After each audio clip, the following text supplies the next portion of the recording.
Got Matt Sapali here. Thank you for joining this YouTube live. Oh, actually, this YouTube video is live on Facebook, but reposted here on YouTube. This is the Matt Sapali, the host of the Seven Figure Squad.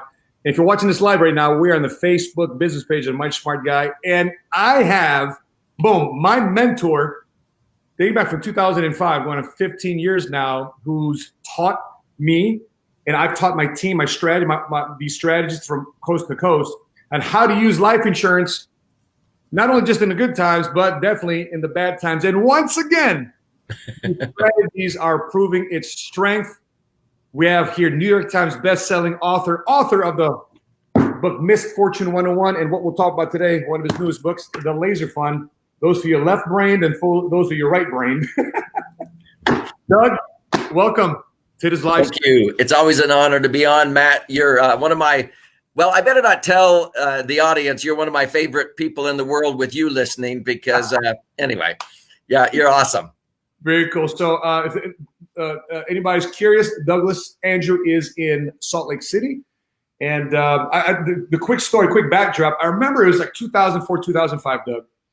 And I was like, there's a correlation between mortgages, real estate, and insurance. I don't know what it is.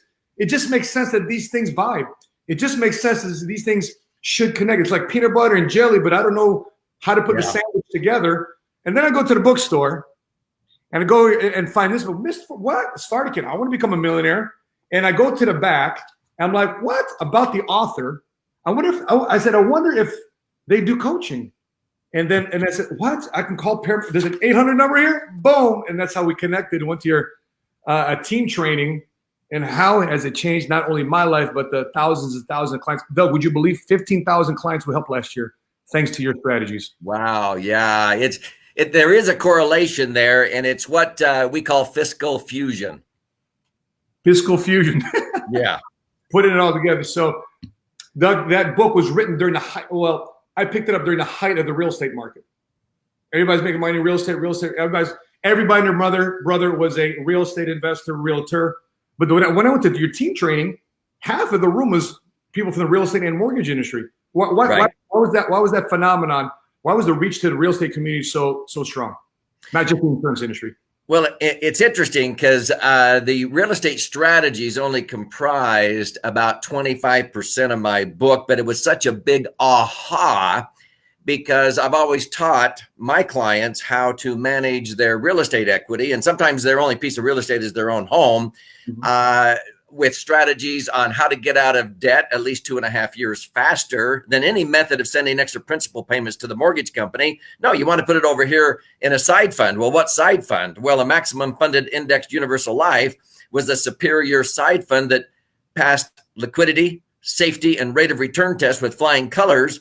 And my first chapter was the $25,000 mistake being made by millions of Americans. And I actually prove that if you socked away the money that you would send against your mortgage into an insurance contract, you'll have enough money in the insurance contract with compound interest tax-free that'll pay off a 30-year mortgage in 12 and a half years instead of what people were touting, we can get your house paid off in 15 or 20 years. And people just don't think about it, but it also gives you the ability to access money in an emergency, like happened in 2009 when real estate values went down. People sometimes criticized me and said, neener, Mr. Andrew, you're underwater. You owe more than your house is worth. Did I care? No, I have never missed a mortgage payment because I had liquid cash over in my insurance contract that I could take out and make a mortgage payment. People who paid all that extra principal against their mortgage, and their house went down in value, they lost everything they gained over 5 or 10 years of extra principal payments. So it sort of got the attention of a lot of people back then. And still, there's a lot of people that don't get it. But the other 3/4 of the reason why I use max funded indexed universal life is for retirement planning, emergency funds, working capital for business, becoming your own banker, college funding. I mean, it knocks the socks off of a 529 college plan. So that's why in my newest book, the right brain side has 12 chapters that talk about all kinds of ways you use indexed universal life for goals other than just retirement. But retirement is one of the big ones. Doug, you're going to give away a link here towards the end and how people can get a copy of this book, yes? Yes, I will. And it's free. It's free. We'll send one out. You just cover $5.95 shipping and handling, which and then I'll buy the book. You pay the shipping and handling. So make sure you stay tuned for this entire interview to get the nuggets, get the juice, get the meat and potatoes. We'll send this link here towards the end of this interview. Douglas Andrew. So why are people so, until this day, still so unaware of life insurance being a living benefit versus more so a death benefit? Why is that phenomenon still in our country? Oh, well, the traditional financial planning industry, of course, and I can talk about this for hours, but I'll just give you a snippet here. Sure. I used to have a Series 1 securities license, okay? And I had over 3,000 clients in 13 Western states back in 1974 to 1980. And I was trying to do my darndest to have them be diversified in a portfolio of mutual funds, buy term, invest the difference. I was one of the biggest proponents of that. And it was in 1980 that E.F. Hutton came out with the idea, why don't we buy term and invest the difference under a tax-free umbrella? There are still people who don't understand this. And so many of the broker dealers and the financial institutions, they don't want their advisors to know or understand this. I could stump most certified financial planners in less than 30 seconds asking them about TEFRA, DEFRA, and TAMRA. And they may have heard of it, but they have no clue. And so when I get on the radio and I say, since 1980, when I first started helping my clients and owned my own max funded universal life, indexing didn't come around until 1997. I have averaged 8.2% tax free.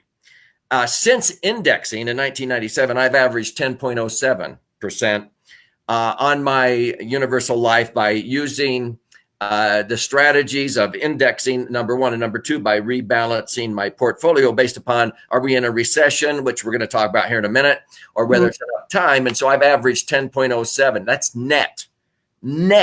I've actually been earning 11 and netting 10. What's the 1% difference? It's not tax. It's the cost of the insurance that the IRS says has to be there under TEFRA, DEFRA, and TAMRA tax citations so that your money accumulates tax-free under Section 72E of the Internal Revenue Code. You can access it tax-free under Section 7702. And when you ultimately die, it blossoms in value and transfers income tax-free under Section 101A. And those three sections of the code have made life insurance a sacred cow for over 100 years. But see, it was Hutton who said, let's not take and try to just get the most insurance for death and pay the least premium. Why don't we take the least amount of insurance the IRS will let us get away with and put in the most money and turn this thing into a cash cow? Now, there are critics in the industry that go, I've never seen an insurance policy earn 8 or 10%. And I usually quip back, oh, really? So you've never seen one, so you don't think it exists.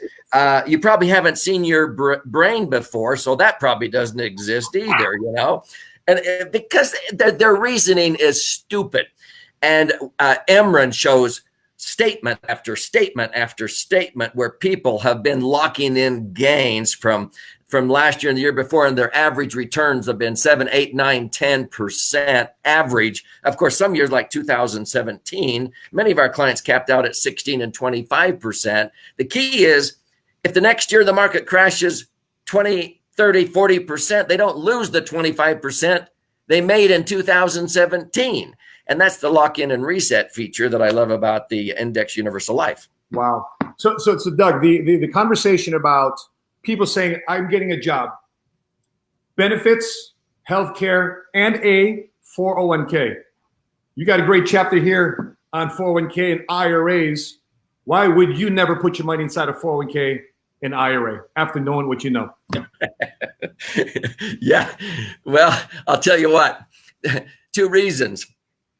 First of all, IRAs and 401ks were built on the premise of a tax deferral, and 91% of Americans still put their money, I think they're duped into putting money into IRAs or 401ks, being told they're going to be in a lower tax bracket when they retire. Matt, that has not been true or axiomatic for over 25 years. It took the financial services industry until 2 or 3 years ago to finally admit, oh, most people who save anything are not in a lower bracket when they retire. They're going down the highway towards financial security, financial independence, with one foot on the gas pedal and the other foot on the brake pedal, and they don't know they're doing it.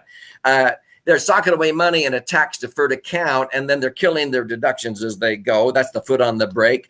They pay off their house. They don't have that deduction. The kids are now gone later in life, or if they're not gone, you can't deduct them anymore. And then you're not contributing money to IRAs or 401ks, that you don't have that deduction. If you're a business owner, you have those deductions. And then Congress keeps raising taxes. I mean, this $6 trillion stimulus, taxes are going to be going through the roof. Okay. That is twice as much money as the IRS collects in taxes in an entire year. And they just passed to give it out, the free money to help people. And I'm saying that's okay, but that's not free money. We're going to be paying that back. And so what should you be doing right now? There are opportunities, but no, I will never own an IRA or 401k or a Roth. Now, some people say, what? A Roth? Well, a Roth is a step in the right direction, but a Roth only has 2 advantages. If you think future taxes are going to be higher, like the CBO, Congressional Budget Office, and the General Accountability Office, they estimate that because of this stimulus, let alone 50% of voters in this country want Medicare for all and free college. If that ever happened, they say taxes would have to go to 50, 60, or 70%. Let's say it's 50%. Would you rather get the taxes over and done with on your IRA or 401k while your values are less and taxes are the lowest tax rates they will probably ever be? Or do you want to wait until it comes back up to the high water mark that you were at mid-February when the Dow almost hit 30,000? And then in 30 days later, mid-March, the Dow is down to around 20,000. It's now around 23,000 or so. But I mean, people saw a 33% loss in 30 days. That spells opportunity. And I've been showing this opportunity on webinars for the last 3 weeks, and people are blown away. And so Roth has 2 advantages. You take after-tax money, it accumulates tax-free. You can take it out tax-free.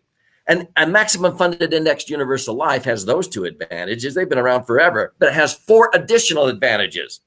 I can throw in, if I'm a business owner and I've structured it correctly, I can throw in 300,000 into my laser fund. And 4 days later, if I need 250 grand back, I can get it back out. I can't do that with a Roth. You would incur all kinds of penalties. You can't even put that much money in. In fact, the laser fund is what I call the maximum funded index universal life. CPAs, savvy CPAs and tax attorneys, they call it the rich man's Roth. And I snicker. You don't have to be rich to have one, but the rich can't own a Roth. And so you can put in large amounts.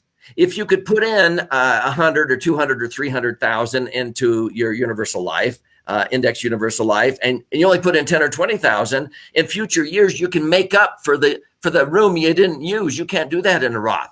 But I can access money out of my insurance contract for any reason whatsoever. I don't have to wait 5 years or till I'm 59 and a half.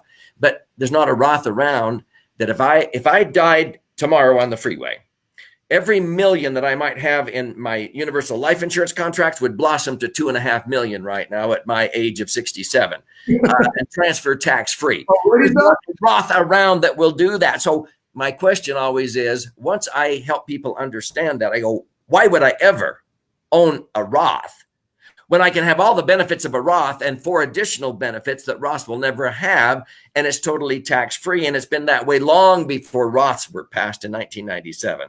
So other than that, I don't have any strong feelings on the subject. Not at all. I couldn't tell.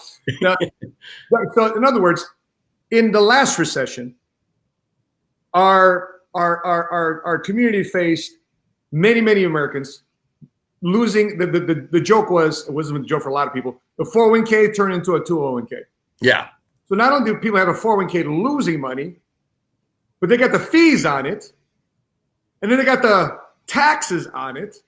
So all these things are compounding and attacking a 401k. So the typical advisor, Doug, now here's what we're hearing on the street. The typical advisor says, oh, we don't know if it's a recession yet. We don't have a session yet. Just sit and wait. Hold on.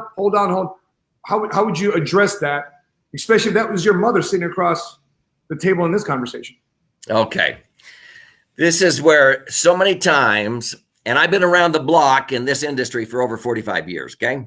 So I've lived through several recessions, the 1980 and the 1987 and so forth. So let me tell you, the worst 10-year period, or actually 12-year period since the Great Depression was 2000 to 2012.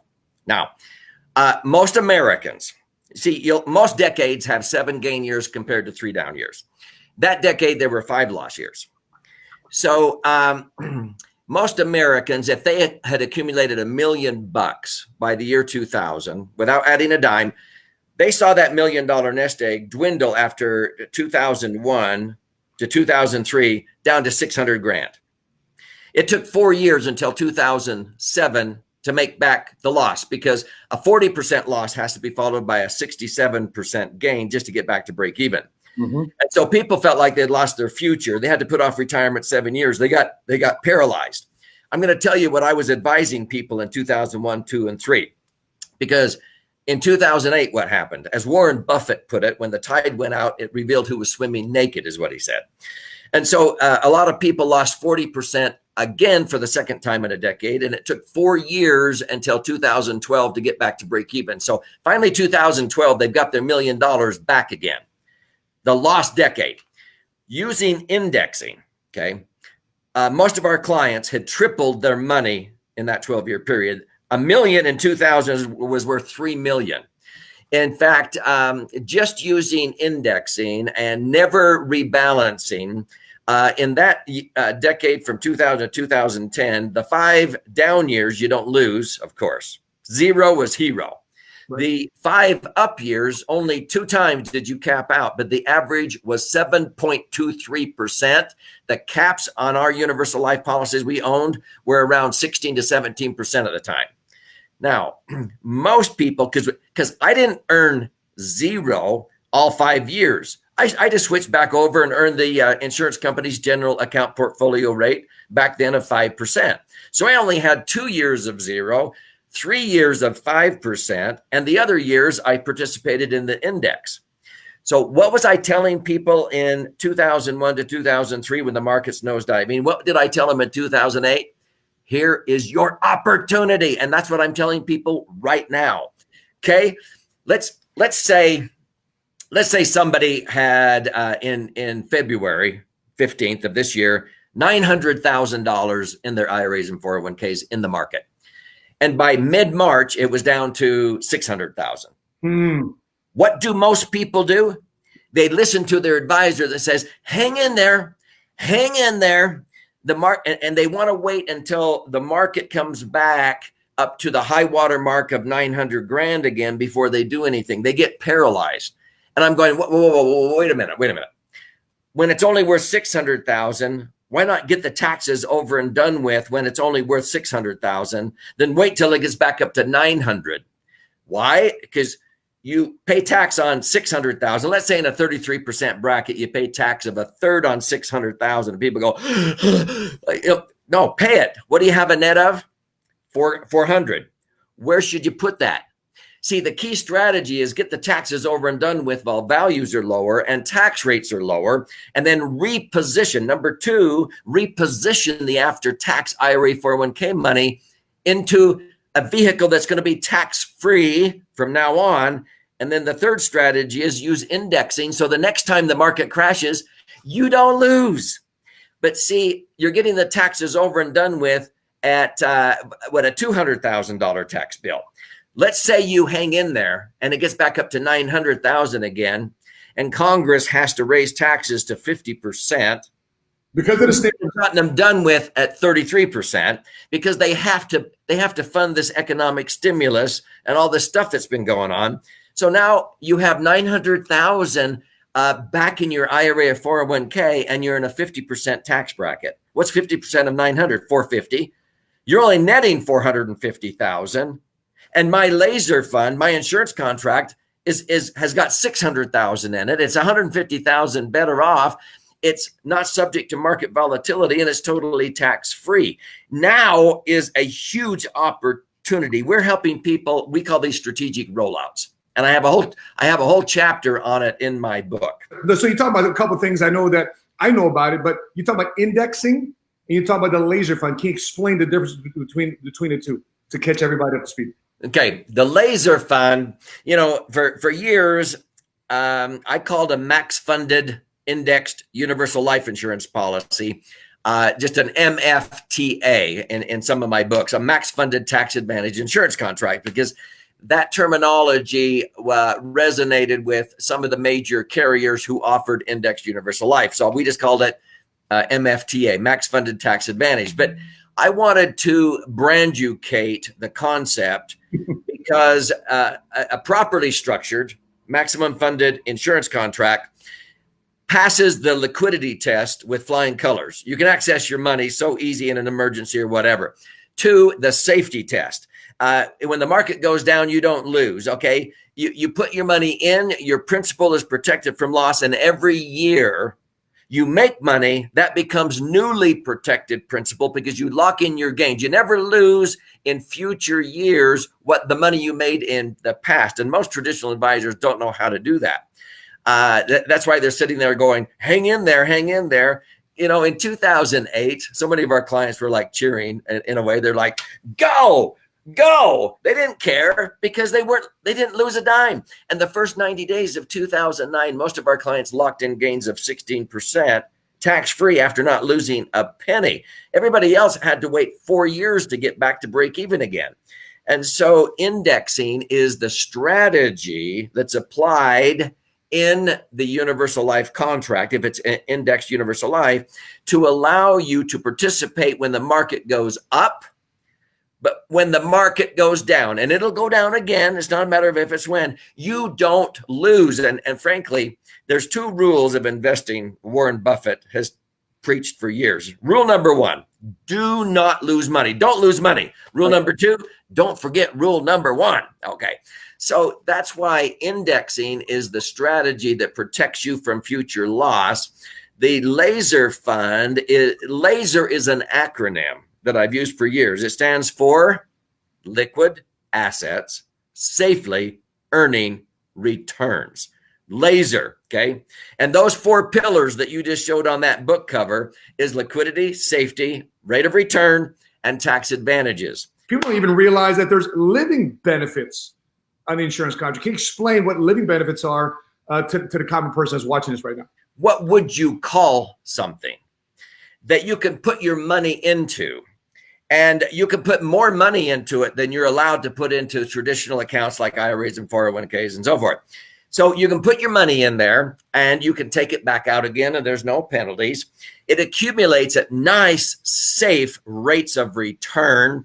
And when the market takes a nosedive, you may not make anything in that year, but you will not lose. And so it averages between 7 to 10% tax-free, which will double your money every 7 to 10 years based on the rule of 72.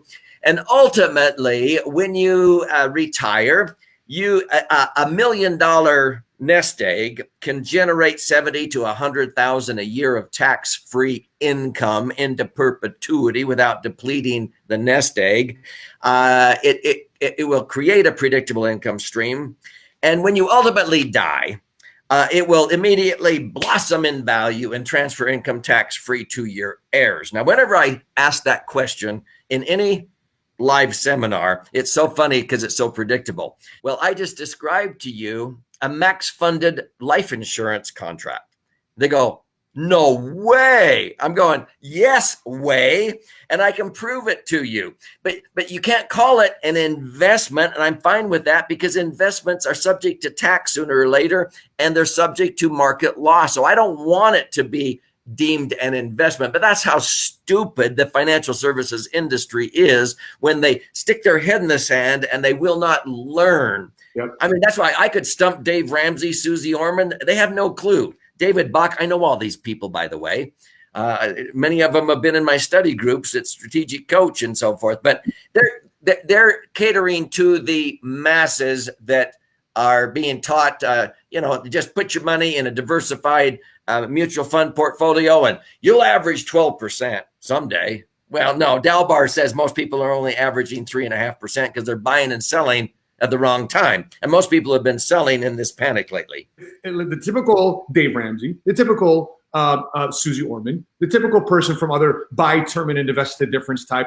How come the life insurance? Because the first thing a buy term invest at difference type person sees a $100,000 premium to an insurance contract or $20,000 a year premium to a life insurance contract. They think, what an expensive life insurance. I can't believe somebody's paying 20 grand into their insurance contract. Now, can you break that down real quick? What actually goes to whatever, Douglas? Yeah, if your maximum funding under the Technical and Miscellaneous Revenue Act, the 1988, June 21st, the TAMRA, okay? So let's say you have a contract that you want to create that will accommodate $500,000, 500,000. That's very common for many of our clients. It doesn't matter if it's 100,000 or if it's 10 million. We have a ton of people that set up insurance contracts to accommodate between 5 and 10 million right now. It's unbelievable. So let's just say it's 500 grand. The most you can fund it, generally speaking, for somebody between age 55 to age 75, which is our sweet spot of people, would be about 100 grand a year. Okay. If it's whole life, by the way, it takes 7 years. That's called the 7-pay test. And so 7-pay is a misnomer in regards to universal life. So I like universal life because I can get the money in faster than I can with a whole life policy to comply with TAMRA. And that's another reason why universal life is better. It's more flexible. So if I put in 100 grand, and if this is like a 5-story office building, if I was buying a 5-story office building and the government came out and said, well, we'll let this office building be tax-free if you only lease out 1 floor a year in the next 5 years. Now that sounds stupid, but that's what the government did with the TAMRA law. You can only fund the insurance contract about 20% a year over 5 years if you want to preserve tax-free access on the back end. So we comply with that. So you're putting in, let's say, 100,000. You don't have to put in 100,000. People say, well, that's an expensive insurance policy. Only about 5,000 of the 100,000 is going towards the COI, the cost of the insurance. The other 95,000 is gravy. Okay.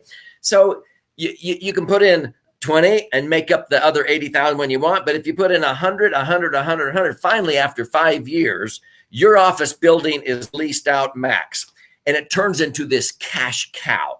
Now you have $500,000 and it's doubling about every 7 years at 10%. That's what mine have been doing.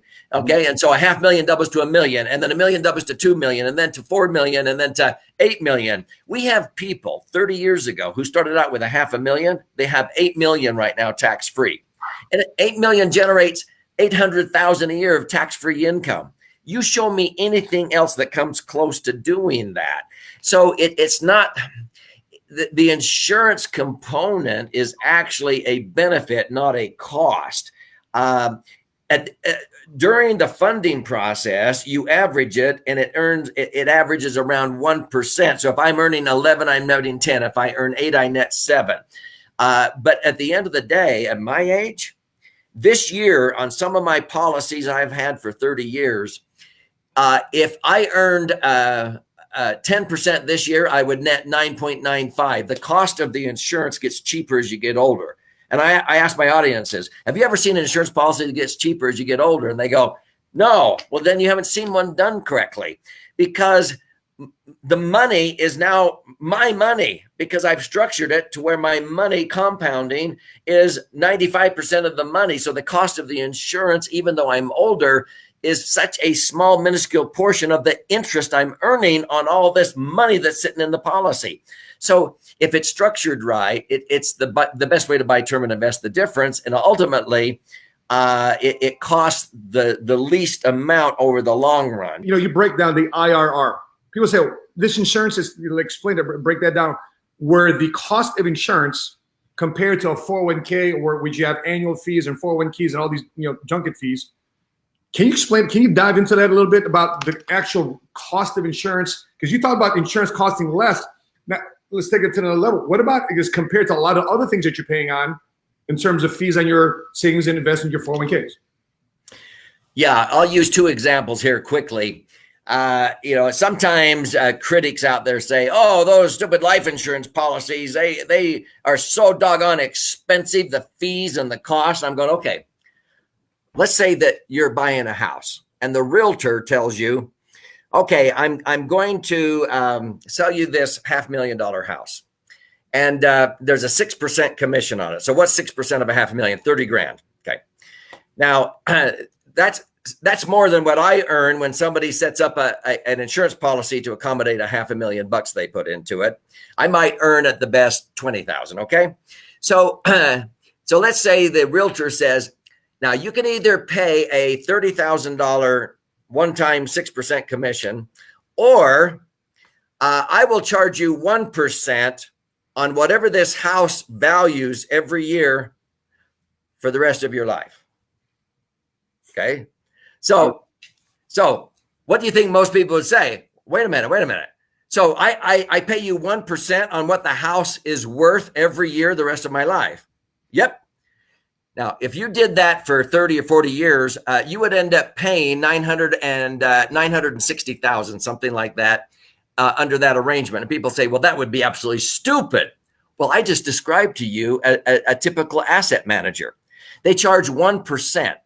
So if they invest $500,000, they go, well, Doug Andrew over there, if he was selling you one of those insurance policies, he's making 20 grand. I'm only charging you 1% on that. I'm only charging you 5,000. Well, as it keeps growing in value, they keep deducting 1%. And that's why it ends up being so costly. It's unbelievable. But let's get down to the back end.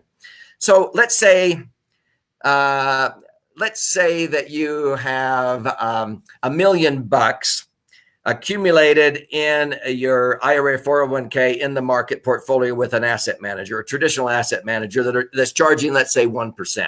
Most charge a little bit more than that. So the industry came out with a 4% rule. You cannot show me one securities licensed advisor that can legally show a retiree predictable income out of $1 million mutual fund portfolio. In fact, most broker dealers forbid it. You have to sign a waiver that you will not sue them if they take out any more than 4%. Why did they come up with the 4% rule? It's because Dalbar says if people bought and held, they would probably earn 9 and they would net 6 after tax. Why aren't most people doing that? Because they're buying and selling at the wrong time. So the average retiree is only earning 3.49%. So they said, you know what? We'll let you take out 4%. It will slowly deplete your nest egg, but not before your LE, your life expectancy. That's called the 4% rule. So let's say you got $1 million and some asset manager that says they're the cheapest way to go. They say, well, you can only take out 4% of $1 million. That's 40 grand. Now, wait a minute. You have to pay tax on that. It's an IRA 401k. In a 25% tax bracket, what's 25% of 40 grand? 10,000. So you only have a net of 30,000. Well, wait a minute. They're charging you 1% fee every year on $1 million now. That's 10 grand. So you take out that 10 grand, you pull out 40, you're netting 20 to buy gas and groceries. That's a net 2%. Pretty pathetic. In a universal life insurance contract with $1 million in it, all day long, I can pull out 8% and never deplete the principal, and 8% is tax-free. I'm earning actually 9, netting 8. But when I take it out the smart way. I use the index loan process, and that helps tweak my rate of return. I can actually take out 10% and not deplete the principal. I'm being super conservative here. The point is, on $1 million, what would you rather have, 80 grand a year of tax-free income or 20,000 of after-tax, after-fee income? Which one's cheaper now? See, I'd rather be earning 90, netting 80 than earning, 3.5% and only netting 20. And people go, huh? They don't get it. Yep. And by the way, Doug, just yesterday we were talking about annuities and the cost or the percentage you want to take out of your retirement account is about 3%, 2.8 actually. Is the requirement because they have to account for taxes. What would you tell somebody who's in their 20s and 30s right now, millennials, Gen Z? right? How should they take advantage of insurance right now, especially if they don't have an opportunity to really max fund it? What type of strategy would you suggest they follow?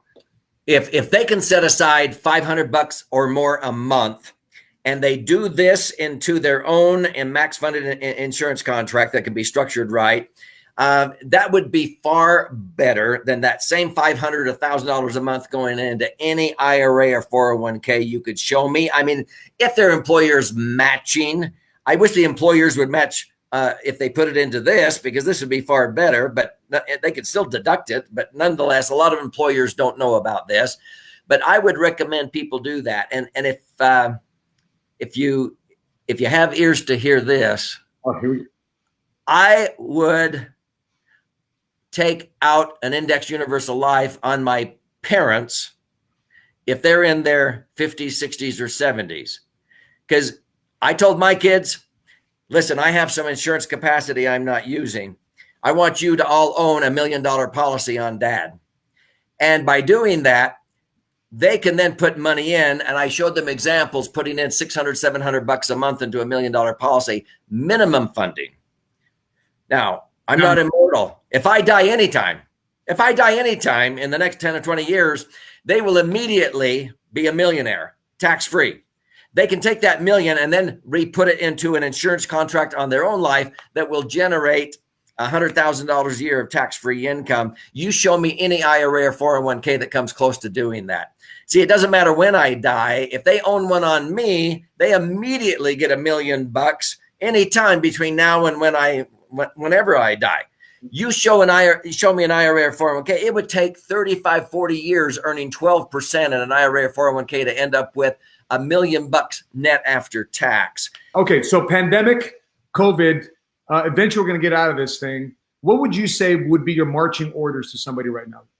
What financial confidence what marching orders towards financial confidence can you give to somebody right now as we wrap up? This too shall pass, and you need to seize the opportunity to rethink your thinking, so that when things out of your control, see, people hate giving up choice and control, and they don't realize they're doing that when their money is susceptible to the market whipsaws and so forth. See, it's so refreshing to know that during the crash there from mid-February to mid-March and even up until now, that our clients are sending us letters of gratitude. Thank you, thank you, thank you. I am so grateful. I mean, my wife and I, we work out on Mondays, Wednesdays, and Fridays. So this morning, we're there with our trainer. He's a client, and he's just going, he says this every time we work out. I am so glad that I have not lost anything, and it's so interesting that zero is the hero. So any of the consuming public, this too shall pass, but then they will consider repositioning some of their serious cash, maybe getting some of that money out of their IRAs or 401ks, get the taxes over and done with, but get their financial house in order, ride the market back up again, tax-free. And number two, when the market crashes again, and it will, protect yourself so you never lose again. Once again, that website is it Laserfund, just laserfund.com. Laserfund.com. And you go in there and you can get a book sent to you free for $5.95 shipping and handling. And then if you want the audio version, the digital version, or the master class, there's choices in there to purchase those. But the most important thing is, let me just buy everybody one of these books and you just pay the shipping and handling. Okay. Okay. 100%. Well, folks, they've been watching this on Facebook. Make sure you click like to follow our business page for more great authors and influencers just like Douglas Andrews, who just heard here. If you're watching us on YouTube, make sure you click subscribe and hit notifications the next time we upload a video just like this. And be sure to go to thelaserfund.com to pick up Douglas Andrews' book, The Laser Fund. So therefore, whether you're very left brain or right brain, he's got a book for you and how to handle your money throughout this crisis. So Doug, I can talk to you forever. You've just been so generous with your time. I continue to wish you, Sherry, Aaron, Emran, all the kids you've got, all the kids you got. Scott Reynolds, thank you for your son-in-law there. He's been a dear friend too as well. I just appreciate your family. I appreciate I appreciate your ministry, because one of the things I read from one of your books was Matthew 25. I'm like, Douglas Andrews a Christian? Wait, I got to double check this. It was one of the first questions I asked you when I met you in Salt Lake City. Doug, I'm just curious, are you a Christian? And so you're doing the Lord's work. So I appreciate you for what you've done and investing in us. Well, thank you very much. It's been a delight to be on, and you're one of the handsomest guys I know out there, Matt. And so if I could just be like you, I could sell 3 times as many laser funds to people. Now, if you want to use your whole brain, now that you've got time and you want to use your whole brain, I would recommend you read both books, the front and the other side. You got it. Highlight that, boom, use it as a reference, and get enough. Also purchase some for those of you who are in the insurance industry. Make sure you purchase some for your clients too as well. So that being said, Doug, thank you so much. For the rest of you guys watching this show, thank you guys for tuning in. On behalf of Douglas Andrew, my personal mentor. By the way, for those of you guys in my agency, PHP, if you wonder where this stuff comes from, I wish I could say I was the originator, but here it is. My mentor shared with you all. Honored to be with you, Doug.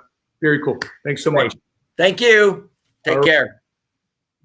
First of you guys, thanks for tuning in. Again, on behalf of Douglas Andrew, I'm your mighty smart guy. And until we meet again, continue to live smart, continue to love smart, be mighty smart today.